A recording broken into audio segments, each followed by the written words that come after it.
Audio Jungle।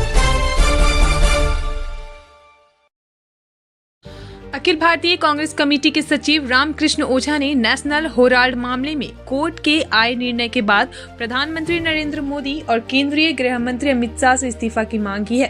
Dhanbad Congress कार्यालय में आयोजित प्रेस कॉन्फ्रेंस में रामकृष्ण ओझा ने बताया कि नेशनल हेराल्ड मामले में केंद्र सरकार के राजनीतिक विद्वेष का पर्दाफाश हो चुका है।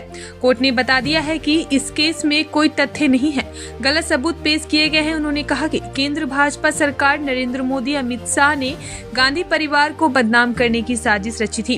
कांग्रेस मांग करती है कि नरेंद्र मोदी अमित शाह देश से माफी मांगे, गांधी परिवार से माफी मांगे और साथ ही अपने पद से इस्तीफा दे। दूसरी ओर उन्होंने मनरेगा का नामकरण किए जाने का भी विरोध किया। उन्होंने कहा भाजपा सरकार देश के इतिहास से छेड़छाड़ कर रही है। कांग्रेस के शासनकाल में शुरू की गई जन कल्याणकारी योजनाओं का नाम बदलने के साथ उनमें संशोधन करके कमजोर करने का काम किया जा रहा है। मनरेगा का नाम बदलना भाजपा की संकीर्ण सोच का दर्शाता है। मनरेगा का सिर्फ नाम ही नहीं बदला, बल्कि इसकी गारंटी की भी भाजपा सरकार ने खत्म कर दिया है।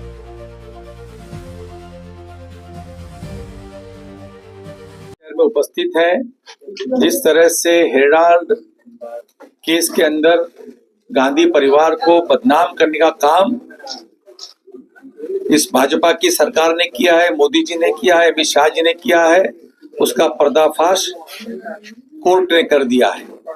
गलत सबूत, गलत बातें फ्रेम कर गांधी परिवार को परेशान करने का काम जिस तरह से मोदी जी ने और शाह जी ने किया है, कोर्ट ने इस निर्णय में बता दिया है कि इस केस में कोई तथ्य नहीं है और केस बंद कर दिया जाए, क्योंकि अपने विरोधाभास में राजनीतिक फायदा उठाने के लिए सोनिया जी को, राहुल जी को बदनाम करने का काम करने के प्रयास भाजपा ने किया है, मोदी जी ने किया है। उसका पर्दाफाश आज कोर्ट ने कर दिया है। हम ये मांग करते हैं कि मोदी जी और अमित शाह जी इस गलती के लिए, इस गलत काम के लिए इस देश से माफी मांगे, गांधी परिवार से माफी मांगे और अपना इस्तीफा दे।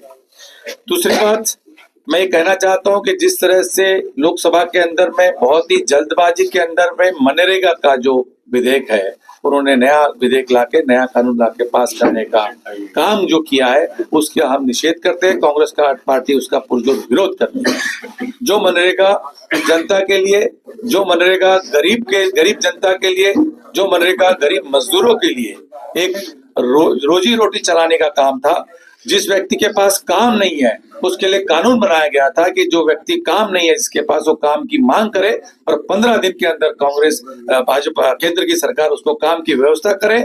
उस व्यवस्था को पूरा करने के लिए मनरेगा का निर्माण किया गया था, जिसके अंदर 90% खर्च मनरेगा के माध्यम से केंद्र सरकार करना था और 10% करती थी, और जो 10% खर्चा है जो राज्य सरकारें करती थी, और जो मटेरियल लगता था, सामान लगता था, उसमें 75% खर्चा केंद्र सरकारें करती थी।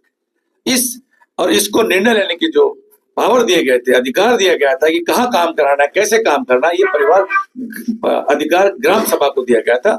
जो ग्रामीण थे गांव के, जो पंचायत में ग्रामीण है, उनको दिया गया था अधिकार कि जो भी काम अपने ग्राम में करवाना है, जो भी काम उनके ग्राम के हिसाब से जरूरी है, वो काम कराया जाए। ये सारा का सारा मामला उल्टा कर आज इन्होंने उस विधेयक को तोड़ मड़ोड़ करके उसका नाम भी बदल दिया है, उसका प्रावधान भी बदल दिया है।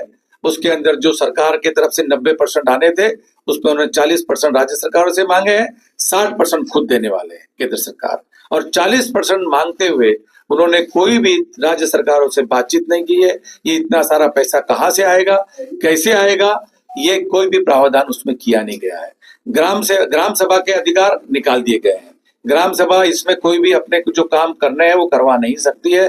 केंद्र सरकार इस पर निर्णय लेगी, इसकी पॉलिसी बनाएगी और साल के प्रथम में ये इसका निर्णय सुनाएगी हमें कौन कौन से कार्य करने हैं, जो कि ठीक नहीं है। क्योंकि ये जो देश के अंदर जो कार्य होने हैं, गांव-गांव में जो काम होने हैं, जनता के जो काम आने, दिल्ली बैठकर ये काम नहीं हो सकते। उसके अधिकार ग्राम सभा को दिए गए थे। ये भी चीजें हम उसका पुरजोर विरोध करते हैं। इसमें तो अमेंडमेंट करके जो 100 से 125 दिन करना, वो भी तो एक बड़ा फायदा भी है। देखिए 100 से 125 तो एक बहाना है।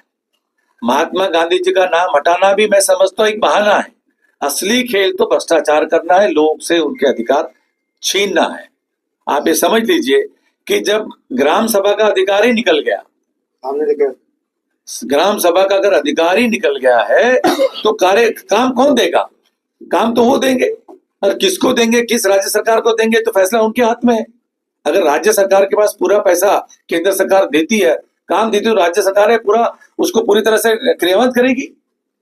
वो तो उनका बहाना है, ये सिर्फ बहाना है। हम ये भी कहते हैं कि महात्मा गांधी जी का नाम तो उनका है, उन्होंने इस चीज को, उनसे विरोध तो है ही उनका, उस नाम से उनको चिढ़ है, लेकिन उसके पीछे इस योजना को जनता के बीच से निकालना, जनता के अधिकार छीनना, जनता का जो अधिकार था कि वो काम मांग सकता है सरकार से, केंद्र सरकार उसको काम देना चाहिए, अधिकार दिया गया था, और प्रधानमंत्री मनमोहन सिंह जी ने और एनईसी की चेयरमैन सोनिया जी ने उस अधिकार को छीनने का काम इस देश से हुआ है, और जो कि बहुत ही निंदनीय है।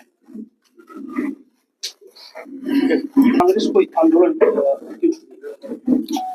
देखिए, सरकार केंद्र में भाजपा की है। अभी 2 दिन पहले भी प्रियंका जी ने इस बात पर प्रेस कॉन्फ्रेंस ली थी, उन्होंने कहा था कि इस बारे में केंद्र सरकार उनकी सरकारों से बात करें। हम सचेत हैं, हम ये कि सरकार किसकी है? हमारे यहाँ आंदोलन करने से वहां आंदोलन का फायदा होना नहीं है। यहाँ तो पैरामिलिट्री फोर्स उन्होंने भेजनी चाहिए। यहाँ जब बातें हिंदुओं की करते हैं तो दूसरे देश में हिंदू कहीं सुरक्षित नहीं है, तो उसकी सुरक्षा की जवाबदारी इस देश के सरकार की है, इस देश के प्रधानमंत्री की है, इस देश के गृह मंत्री की है, इस देश की सरकारों की है।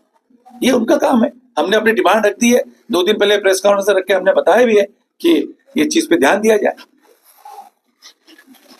सर अपना मेरा नाम रामकिशन ओझा है, मैं राष्ट्रीय सचिव हूँ और गुजरात का प्रभारी हूँ।